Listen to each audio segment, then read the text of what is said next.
ራስመስ ወደ ናፖሊ ልኮ ኦሲሜንን ደግሞ ወደ ዩናይትድ ማምጣት ሌላኛው የተያዘ እቅድ ነው። እንግዲህ ዩናይትድ በዚህ ሰዓት ሰመር ትራንስፈርም ላይ በጣም ይሳተፋል ተብሎ ከሚጠበቁ ክለቦች አንደኛው ነው። ትላልቅ ተጫዋቾችን ለማስፈረም ደግሞ ትልቅ ችግር የሆነበት ምንም አይነት የአውሮፓ መድረክ አለመሳተፉ ነው። እሱ ችግር የሆነባቸዋል። ቪክተር ዮኬሬሽ በድጋሚ ተመልሷል። በዩናይትድ ስሙ እንግዲህ እየተያዘ ነው። ከአሞሪም የተወሰኑ ንግግሮች አሉ እየተባለ ነው። እነዚህ ረዘም ያሉ ቪዲዮዎችን በዩቲዩብ ላይ መጥቼላችኋለሁ።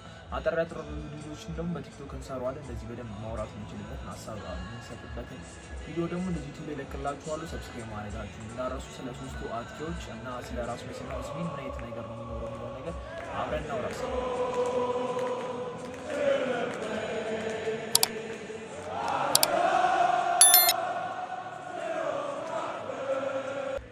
ዩናይትድ የአጥቂ ችግር እንግዲህ አሁን አይደለም የጀመረው። ባለፈው አመትም እንግዲህ እንደምናውቀው ራስመስ ነበር አጥቂያችን። ብዙ አመርቂ ውጤት አላሳየንም ነበር። ከዛ ዚርክዚ መጣ። ዚርክዚ የመጀመሪያ የፉላም ጨዋታ ላይ ጎል እንዳስቆጠረ ታውቃላችሁ። ተቀይረው ገብቶ ነበር ጎል አስቆጠረው። ምናልባትም አሪፍ አጥቂ ያስፈርምናል የሚል ነገር ነበረ። ግን ደግሞ ራስመስ ዚርክዚ እንደተጠበቀው አሪፍ አጥቂ ያልሆነ መሀል ላይ ነው የተሻሻለ መጥቶ እሱንም በአጥቂ ቦታ ሳይሆን መሀል ላይ በሚያደርጋቸው ከነ ብሩኖ ጋር በሚጫወተው አጫወት አሪፍ እየሆነ መጥቶ ዚርክዚም ትንሽ የመትረፍ እድል አለ። ግን ለአጥቂነት የምንፈልገውን ቦታ ከቨር የሚያደርግልን ተጫዋች አልሆነም። ራስመስም በጣም በፕሪሚየር ሊግ ደካማ የሚባል አመቱን በግሉ አሳይቷል ብዬ አስባለሁ። ቁጥሮችን ብንመለከት እንኳን 4 የፕሪሚየር ሊግ ጎሎች ብቻ ነው ያሉት በአመት ውስጥ እና ይህ በጣም እንደ አጥቂ ከባድ ይመስለኛል። አጥቂ አይደለም ተከላካይ የሚያስቆጠረውን ጎል ነው ራስመስ ማስቆጠር ያቃተው። 4 ጎል በጣም ትንሽ ነው። እንደ አጥቂ 9 ቁጥር ለብሰ አንድ ቡድን እንደመወከል 4 ጎል በጣም ትንሽ ነውና ዩናይትድ ካለበት የማግባት ችግር ደግሞ ራስመስን እንደ ዋና አጥቂ ለሶስተኛ አመት መጠቀም በጣም ልክ አይደለም ብዬ አስባለሁ። ዩናይትድ በዚህ ሰዓት አጥቂ ፍለጋ ጎዳና ላይ ወጥቷል ማለት ይቻላልና ችግር የሆነባቸው ነገር የሻምፒዮንስ ሊግ ጉዳይ ነው። የሻምፒዮንስ ሊግ ብቻ ሳይሆን የአውሮፓ ሊግ ተሳትፎ ቢኖረን ኖሮ በዚህ ሰዓት የሆነ አጥቂዎች የማስፈረም እድላችን ሰፊ ነበረ። ግን ምንም አይነት የአውሮፓ መድረክ አለመሳተፋችን እዚህ ጋር ችግር ፈጥሯል። ቪክተር ዮኬሬሽ ነበር በጣም ስማችን ከኛ ጋር ሲያዝ የነበረው። ከጃንዋሪ ትራንስፈር ላይ ይመጣል የሚል ነገሮች ነበሩ። ግን አሞሪም ምንም አይነት የስፖርቲንግ ተጫዋች በዚህ ሰዓት አላስፈረምም። ምናልባት ሰመር ትራንስፈር ላይ ብለው ነበር። ግን ደግሞ እንደዛም አልሆነም። ዩናይትድ ያስመዘገበው ውጤት በጣም አስከፊ ውጤት ነው። በ15ኛ ደረጃ ነው የጨረሰው። ምንም አይነት የአውሮፓ መድረክ የማይሳተፍ ክለብ ሆኖ አሳፋሪ የሚባል በክለቡ ታሪክ ያስመዘገበው ውጤት ነው እና ያንን አይተው ተጫዋቾች ይመጣሉ ማለት በጣም ከባድ ነው። ቪክተር ዮኬሬሽም ከአሞሪም ጋር የተወሰነ ኮኔክሽን ስላለው ምናልባትም እሱን የማምጣት እድል ይኖረዋል የሚለው ነገሮች ነበሩ። ግን የሆነ ሰዓት ላይ በጣም ብዙ ክለቦች ፈላጊ ሆኗል። አርሰናል፣ ቼልሲ፣ ባርሳ በጣም ትላልቅ ክለቦች ፈላጊ ሆኖ ነበር የቪክተር ዮኬሬሽ።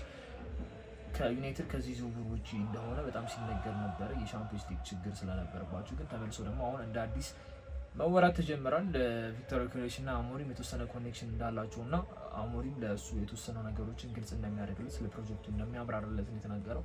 ቪክተር ዮኬሬሽ ምናልባት ሊቀበለው የሚችለው አሞሪም በስፖርቲንግ ቤት ስለሚያውቀው አጫወቱን ስለሚለምደው ለአሞሪምም ለሱ ቀለል ያለ ነገር ነው። አጥቂው አሰልጣኙ በደንብ ያውቀዋል፣ አሰልጣኙ አጥቂውን ያውቀዋል እና የአጫወቱን አዲስ ተጫዋች እንዲለምድለት ከሚያደርግ የለመደውን አይነት አጫወት ቢጫወት ለእንግሊዝ ፕሪሚየር ሊግ ምናልባትም ያው ሊጉ ሲቀያየር ተጫዋቾች ይከብዳቸዋል። ግን አንድ አይነት አጫወት የሚጫወት ቦታ አንድ አይነት ተጫዋች ፍልስፍናው አንድ አይነት የሆነ ነገር ቢሞክር ለቪክተር ዮኬሬሽም የተሻለ ነገር ነው ብዬ አስባለሁ። ግን ደግሞ የሻምፒዮንስ ሊጉ ነገር በጣም አጨቃጫቂ ሆኗል። እሱ ነገር ነው በጣም በዛ ላይ ደግሞ ክለቦች በጣም ፈላጊ ስላሉት ዮኬሬሽ በጣም ምርጫ ስላለው የዩናይትድ የሚለው ነገር በጣም ጠባብ ትራንስፈር ይመስለኛል እና አሞሪም የተወሰነ ንግግሮች ያደርጉለታል። ደግሞ አውርተዋል የሚሉ ነገሮች አሉ። እስቲ እነሱን በደንብ እናጠናክራለን። አሁን ደግሞ እስቲ ራስመስ እና ኦሲሜን የሚለው ነገር ላይ በደንብ ፎከስ እናድርግ። ምናልባት የመሳካት እድል ያለው ዝውውር እሱ ነው ብዬ አስባለሁ። እኔ በግሌ ኦሲሜን ዩናይትድ የመፈረም እድሉ ትንሽ እድል ሊኖረው ይችላል። ምክንያቱም ናፖሊ ተጫዋቹን አይፈልጉም። ባለፈው ሰመር ምን ያህል ሰጣ ገባ ውስጥ ገብቶ እንደነበረ ከዛ ባለቀ ሰዓት ወደ ጋላታሳራይ ቼልሲ ይገባል ተብሎ ሲጠበቅ ነበር። ቼልሲ አላስፈረሙም። ከዛ በውሰት ወደ ጋላታሳራይ የሚገርም አይነት ነገር ነው ያሳዩና በሊጉም በጣም አሪፍ ሆኖ ነበረ። ዋንጫዎችን ማሳብቷል። ጎሎችን በደንብ ሲያስቆጥርላቸው ነበርና ኦሲሜን ወደ ናፖሊ መመለሱ የማይቀር ነገር ነው። ናፖሊ ደግሞ አጥቂ ይፈልጋሉ። ራስመስ በሲሪያው አታላንታ ላይ በአሪፍ ፐርፎርማንስ አሳይቷል እና ከእሱ አንጻር ምናልባት ይፈልጉታል። የራስመስን ቁጥሮች እንኳን የምትመለከቱት ፕሪሚየር ሊግ ላይ 4 ጎል ያሉ ከዛ ኤሮፓ ሊግ ላይ ደግሞ 6 ጎል ያሉ እና ከሌላ ሊግ ክለቦች ጋር ሲጫወት እንደሚቀለው ነው የሚያሳየው ብዬ አስባለሁ። 6 ጎሎችን ማስቆጠር ከቻለ ሌላ ሊግ ላይ ያሉት ክለቦች ይቀሉታል። ስለዚህ ሴሪያ ላይ ምናልባትም የመሳካት እድሉ ሰፊ ስለሆነ እዛም ማሳይቶም ስለመጣ ወደ ዩናይትድ ሊሳካለት ይችላል የሚለው ነገር ወደ ናፖሊ ላይ ትንሽ አሪፍ ይመስለኛል እና ናፖሊ እሱን ተቀብለው ኦሲሜን የመስጠት እድላቸው ሰፊ ነው። ቅያሬ ፕላስም አለው ራስ መስ በተጨማሪ የተወሰኑ ገንዘቦች አሉት ወደ 40 ሚሊዮን የሚጠጋ ይመስለኛል። ለዩናይትድ በአንዴ ከተጫዋች ውጪ ብር ማውጣት ፋይናንሻል ፕሮብሌም ስላለበት ከዛ በጀቱም የሚሰጠው በጀት በጣም ትንሽም ስለሆነ እንደዚህ አይነት ነገሮችን መጠቀም በጣም አሪፍ ይመስለኛል።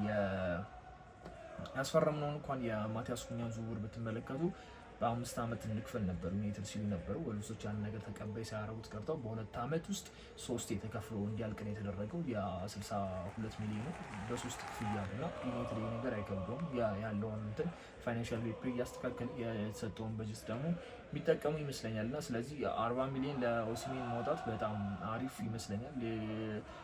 ራስመስም እዛ ሄዶ የሚሳካለት ይመስለኛል። አንቶኒን ተመልክተናል በላሊጋው አሪፍ ነው። በዛ ሊግ ሲቀይሩ ምን ያህል እንደሚቀይሩ በጣም ያስታውቃል እና ምናልባትም ራስመስ የሚለቅ ከሆነ ለእኛ በጣም ትልቅ ይመስለኛል። አንደኛ የእድሜያቸው ልዩነትም በጣም አይኖ ራስመስ ትንሽ ነው ከኦሲሜን የሆነ ረጅም ዓመት ሊያገለግለን ይችላል የሚለው ነገር አለ። ግን እንደ አጥቂ በሰል ያለ አጥቂ በጣም ወሳኝ ነው። ናፖሊ ጋላታሳራይ የተሳካለት አጥቂ ስለሆነ ሊግ ሲቀያየር ያልተለዋወጠ አጥቂ ነው። ስለዚህ ፕሪሚየር ሊግ ይከብዳል ብዬ አላስብም። ኦሲሜን 26 ዓመቱ ነው እና ወደ ዩናይትድ ቢመጣ አሪፍ ይመስለኛል።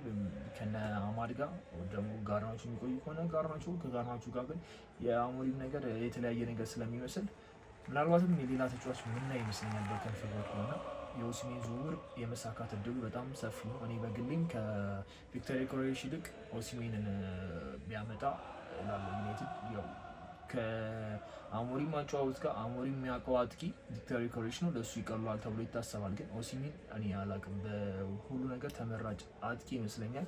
አንደኛ ተጫዋቹን ለማስፈረም ብዙ ርቀት አንሄድም፣ ፕላስ ደግሞ ተጫዋቹ በጣም ሊጎችን ቀይሮ የለመደ ተጫዋች ነው።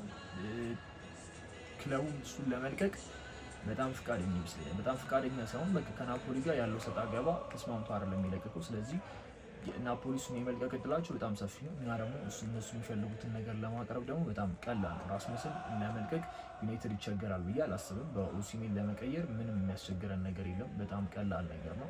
ቁጥራቸውን እንኳን ብንመለከት ኦሲሜን 40 ጨዋታ አድርጎ 36 ጎል አለው፣ 8 አሲስት አለው እና ወደ 44 የሚጠጋ ከጨዋታው በላይ የጎል ተሳትፎቹ ሞር ያመዘናል እና ራስመስን ስንመለከት ደግሞ 52 ጨዋታዎችን ያደረገው 10 ጎል እና 4 አሲስት ነው ያደረገው እና በጣም የማይገናኝ ቁጥር ነው። በዛ ላይ ደግሞ የተጫወቱት ሚኒት እንኳን በጣም የተለያየ ነው።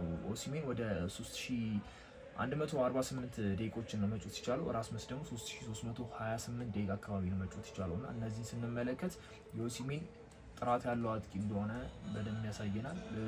በአሲስትም በኩል ብዙ አሲስት እንኳን ባይኖረው አሪፍ ከራስመስ የተሻለ አሲስቶችን አድርጓል። በጎሉ ደግሞ ስንመለከቱ 36 ጎል ቀላል አይደለም በ40 ጨዋታዎች ማለት ነው። በፕሪሚየር ሊጉ 4 ጎል ያለው ራስመስ እና ምን ያህል እንደከበደ ያሳያል። ግን በአውሮፓ ሊጉ 6 ነው ያለው። ስለዚህ በፕሪሚየር ሊጉ ቢወጣ ለእሱም የተሻለ ነው የሚመስለኝ እና ኦሲሜን ሲመጣ ምናልባትም ዩናይትድ ከ20 ፕላስ ጎሎች የሚያገባ አጥቂ ሊያገኝ ይችላል።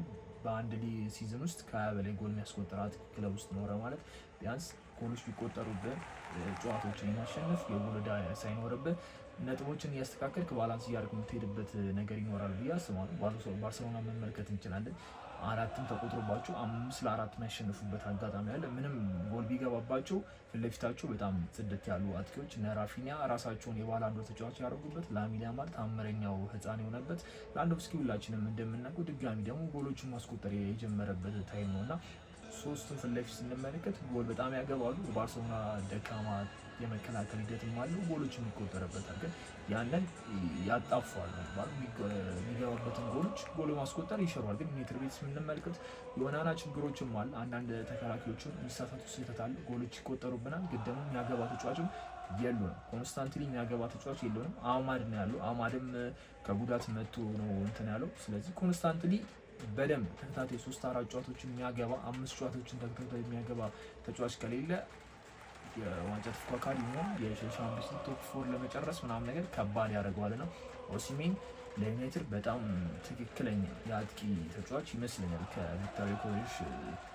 እኔ እሱን አስቀድመዋለሁ። የቪክቶር ዮኬሬሽ ነገር ጥያቄ ውስጥ ነው። ምናልባትም ይሳካል ላይሳካ በሚል ደረጃ ነው። አሞሪም እና እሱ የሚያደርጉት ንግግር ተጠባቂ ይሆናል። ከዛም እሱ ውሳኔው ሻምፒዮንስ ሊጉን ትቶ ሌሎች ትላልቅ ክለቦችን ትቶ ወደ ዩናይትድ ይመጣል የሚለው ነገር ትንሽ አጠያቂ ነው። ኦሲሜን ከማንም ክለብ ጋር ስሙ ሲያዝ አላየሁም እስካሁን ድረስ። ዩናይትድ ነው ከራስመስ እና ናፖሊ መቀያየር የሚለው ነገር ነው ዜናዎች ይወጣሉ። ስለዚህ ኦሲሜን ለዩናይትድ በጣም ትልቅ መፍትሄ የሚሆን ይመስለኛል። እስቲ በቀጣይ ምን ሆነ አዳዲስ ዜናዎች አሉ የብሩኖን ወደ ሳውዲ ሊግ የሚሄድ ነገር ሌላ ቪዲዮ ሰራላችኋለሁ።